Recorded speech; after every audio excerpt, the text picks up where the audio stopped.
Le Seigneur soit avec vous. Évangile de Jésus-Christ selon saint Luc.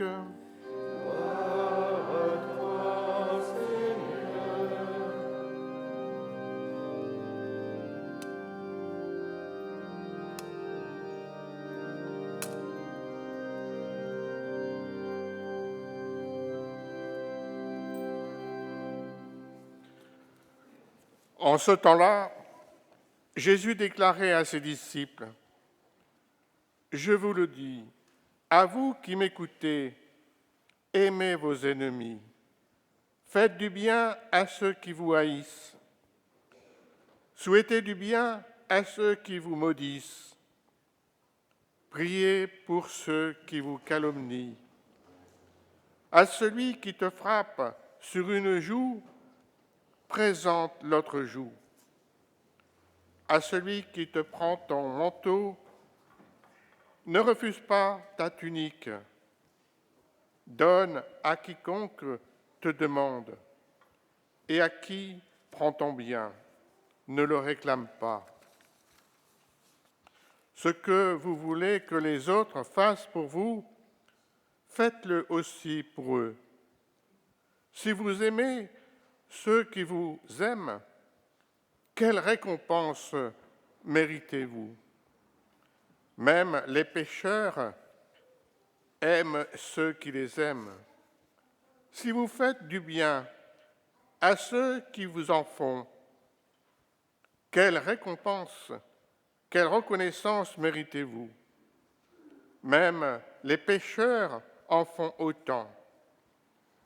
Si vous prêtez à ceux dont vous espérez recevoir en retour, quelle récompense méritez-vous?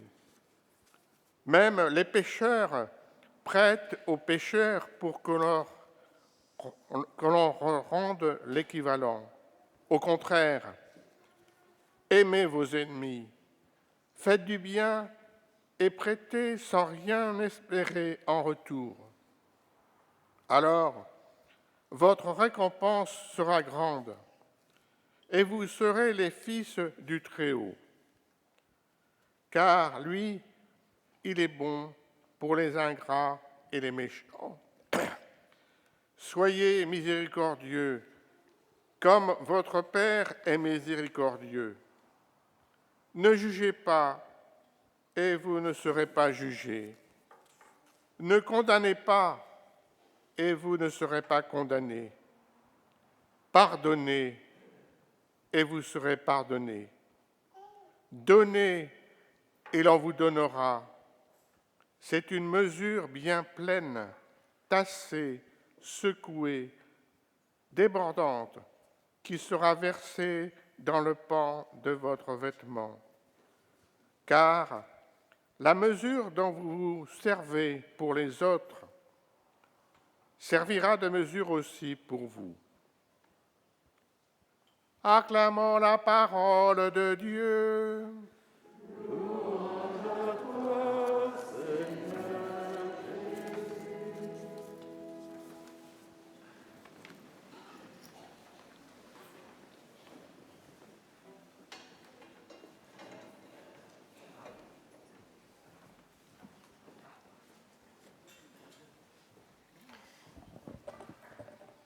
Je ne sais pas si vous connaissez cet excellent sketch de Gad Elmaleh, qui aime tellement fumer des cigarettes après s'être disputé avec quelqu'un, qui nous explique comment il fait pour déclencher exprès des disputes avec sa femme pour pouvoir fumer des cigarettes après.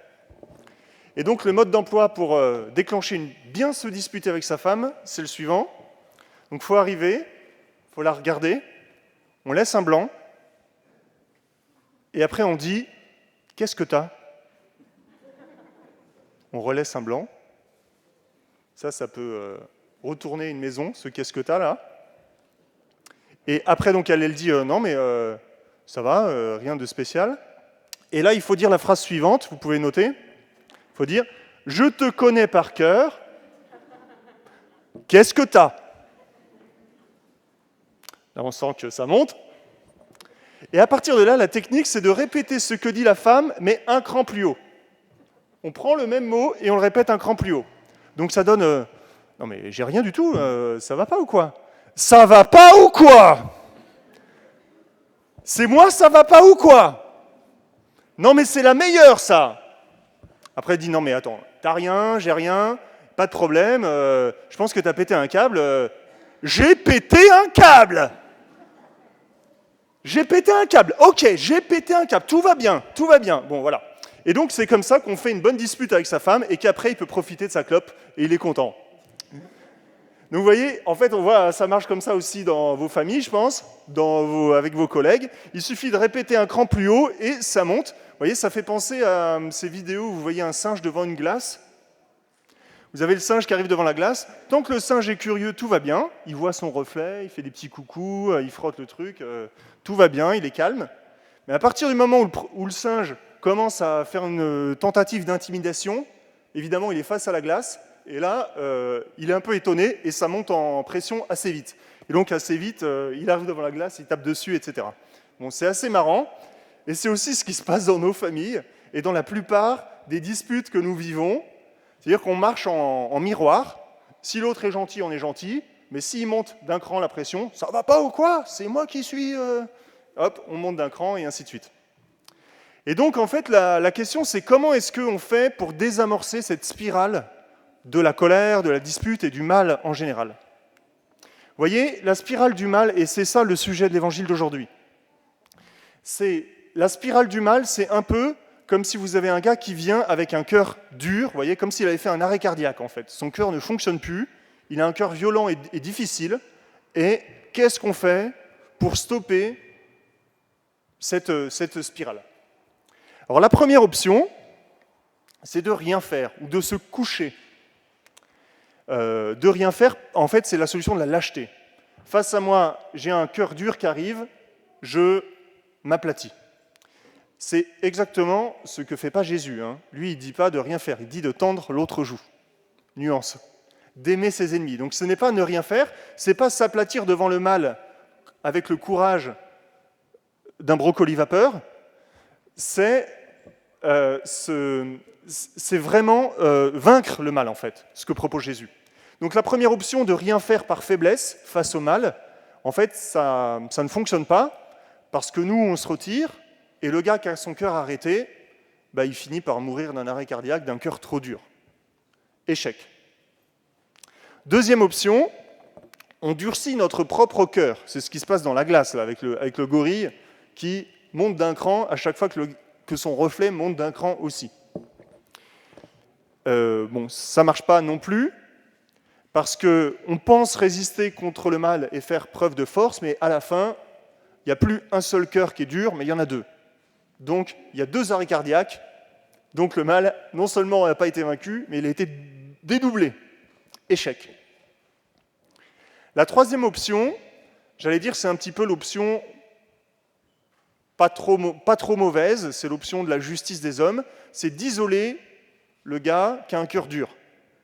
Donc, ça demande une certaine force quand même, pour le mettre de côté, pour éviter qu'il contamine les autres cœurs.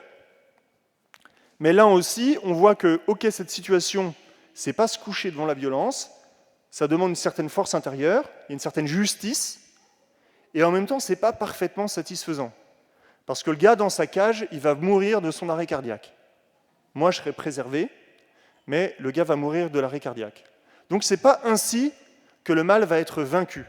J'insiste sur ça, parce qu'il y a beaucoup de gens qui lisent ce passage de l'Évangile, de tendre l'autre joue, de donner sa tunique, d'aimer ses ennemis, en disant en fait c'est de la faiblesse déguisée. C'est pas du tout de la faiblesse déguisée.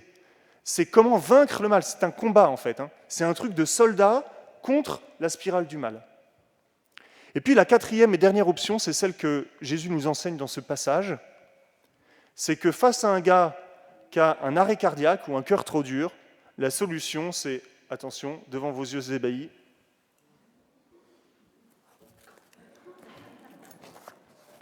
un électrochoc. Donc ça, c'est un... Je ne sais pas comment on appelle ça d'ailleurs. Je l'ai piqué au fond. Donc si quelqu'un a un arrêt cardiaque pendant cette messe, le truc est là. Il n'est pas près des toilettes, comme normalement. Voilà. Donc, pour pour réagir face à un gars qui a un arrêt cardiaque, il faut lui faire un électrochoc. Et en fait, c'est exactement ce que propose Jésus. Quand il dit « tendez l'autre joue » ou « faites 100 pas avec le gars qui vous en demande » ou « donnez votre tunique », le but, c'est pas de se coucher, le but, c'est de déverser une telle puissance de miséricorde que le gars en face soit désarmé. Ça lui fait une sorte d'électrochoc de miséricorde, il se rend compte à quel point il est aimé, et ça fait repartir le cœur du gars. C'est censé, du moins, ou on tente de le faire. Et en fait, c'est exactement ça le but de se tendre l'autre joue. C'est de désarmer celui qui agresse pour se dire, en fait, je suis aimé, et je suis tellement aimé qu'en fait, il se rend compte de ce qu'il est en train de faire, et il se dit, mais où je vais là ? Et c'est le lieu d'une conversion et d'un changement de cœur. Et à la fin de cette quatrième option, vous voyez que les deux cœurs sont guéris. Celui qui a eu la puissance de faire l'électrochoc et celui qui a été convaincu, qui a été touché par la puissance de miséricorde et dont le corps est reparti. Et là, le mal est vraiment vaincu. Le mal est vraiment vaincu dans ce cas-là. Voilà, alors ça c'est la théorie, mais ce que je voudrais vous dire, c'est que ce n'est pas seulement des leçons de morale que Jésus fait de loin sur un petit nuage en nous disant « aimez vos ennemis ». On voit que tout ça, il l'a appliqué lui-même, et je voudrais vous donner quelques exemples. La première, c'est que si vous relisez bien ce texte, et je vous invite à le faire peut-être cet après-midi chez vous, vous verrez que prophétiquement, Jésus est en train d'annoncer exactement ce qui va se passer pendant la Passion. C'est-à-dire qu'il va être frappé par un des soldats, il va lui dire « Pourquoi me frappes-tu » Il ne va pas dérober sa joue à ceux qui lui arrachent la barbe. Il va prier pour ceux qui se moquent de lui. Il va demander au Père de pardonner à ses bourreaux. Il va donner sa tunique, lui aussi. Donc il va être dépouillé, il va donner sa tunique, et il va donner sa vie. On ne va pas lui prendre sa vie, il va la donner. Et donc en fait, ça, c'est fait pour faire à nous, qui sommes les bourreaux en réalité, un électrochoc de miséricorde. Et il faudrait qu'à chaque fois que nous puissions voir la croix avec Dieu qui donne sa vie pour nous et qui nous montre à quel point nous sommes aimés, en fait, notre cœur reparte en disant « il faut que je change de vie, il faut que mon cœur reparte ». Là est la vérité, en fait. Là est la vérité. Et c'est ainsi que Dieu veut vaincre le mal. Deuxième exemple, c'est Zachée. Vous voyez, Zachée a un cœur dur. Et s'il avait été jugé par la justice des hommes, il aurait été probablement condamné à rembourser ce qu'il avait volé avec des dommages et intérêts. Donc une fois et demie, ce qu'il avait volé. En fait, la justice de Dieu, et il n'aurait pas été plus juste que ce qu'il était au début, il aurait juste dû rembourser.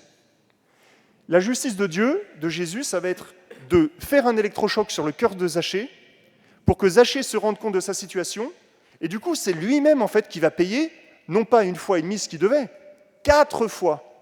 Il dit, je vais rendre 4 fois. Ça veut dire que plus que ce que la justice n'aurait jamais pu imaginer. Parce qu'en fait, c'est le cœur de Zachée qui a changé. Et Zachée est devenu juste. C'est une justice, la justice de Dieu, qui justifie, qui rend les gens justes. Et ça, c'est la vraie justice de Dieu. Et puis, un dernier exemple, plus proche de nous. J'ai suivi un peu cette semaine le procès qui suit l'attentat qui a été fait et l'assassinat du père Jacques Hamel. Et j'ai été moi-même très touché par l'attitude du père Jacques Hamel, dont on redécouvrira en fait la bonté de vie de ce prêtre, comme on en a plein en fait chez nous, des vieux prêtres dont on ne se rend pas compte à quel point ils sont saints. L'attitude du paroissien qui était là dans cette église et l'attitude de la sœur du père Hamel, qui ne nie pas, qui n'excuse rien, qui ne se couche pas devant la violence, mais qui témoigne au procès de désir de vie, de miséricorde et de conversion, non seulement pour les deux qui ont assassiné, mais aussi pour les gens qui, de près ou de loin, les ont accompagnés, plus ou moins, etc. Et en voyant ça, j'ai été vraiment touché en me disant, face à ce témoignage bouleversant d'un cœur qui pardonne, qui aime et qui fait miséricorde, en fait, les cœurs les plus endurcis peuvent être touchés et se rendre compte que là, c'est le bon côté, en fait. Là est la vérité, et là, le mal est vaincu. Alors voilà, je ne sais pas dans quelle mesure vous serez confrontés à une dispute familiale dans la prochaine semaine, j'espère pas trop, ou voilà. Mais si jamais vous vous retrouvez dans une situation pareille où vous sentez que ça monte en pression, demandez la force à Dieu, parce que vraiment il faut de la force pour être le premier à vaincre le mal en désescaladant et en faisant miséricorde et pardon, pour que le cœur de celui qui vous agresse à ce moment-là soit touché et revienne dans une attitude de justice. Voilà, c'est ce que je souhaite pour chacun de nous, c'est ce que Dieu souhaite pour nous avec son aide. La force de cette Eucharistie nous aidera à vivre ça dans le courant de nos jours et à témoigner vraiment que notre Dieu est le seul Dieu, que notre Dieu est un Dieu d'amour et de miséricorde. Amen.